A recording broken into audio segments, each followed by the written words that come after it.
ஒரு நிமிடம் கூட இந்த வீடியோவை தள்ளிவிடாதீர்கள். ஏனெனில் நாளைக்கு நீங்கள் கோடீஸ்வரராக போகிறீர்கள். அது எப்படி சாத்தியமாகும் என்று நீங்கள் நினைக்கிறீர்களா?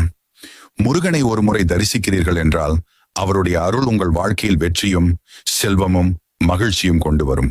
முருகன் ஒரு போர் தேவன் மட்டுமல்ல, அவர் அருள் பெற்றவனுக்கு எந்த இடையூறும் தடையாக வராது. சபரிமலைக்கு போனாலும் திருச்செந்தூருக்கு போனாலும் முருகனை நினைத்தாலே கூட மனதில் இருந்த கஷ்டங்கள் அகன்றுவிடும். வாழ்க்கையில் சில சமயம் நம்மால் எதையும் செய்ய முடியாத மாதிரி தோன்றும். அப்போதே முருகனை தியானிக்கவும், ஓம் சரவண பவ என்று சொல்லவும். அந்த ஒரு சொல் உங்களுடைய மனதை வலிமையாக்கும், உங்களுக்குள் இருக்கும் தைரியத்தை எழுப்பும். முருகன் தனது பக்தர்களை ஒருபோதும் கைவிட மாட்டார். அவர் உங்களை பொருளாதாரத்திலும் ஆரோக்கியத்திலும் அறிவிலும் உயர்த்துவார். நீங்கள் நினைத்த சிறிய விருப்பங்கள் மட்டுமல்ல, பெரிய கனவுகளையும் முருகன் நிறைவேற்றுவார். நாளை உங்களுக்கு நல்ல வேலை கிடைக்குமா? வியாபாரம் வெற்றி பெறுமா? குடும்பத்தில்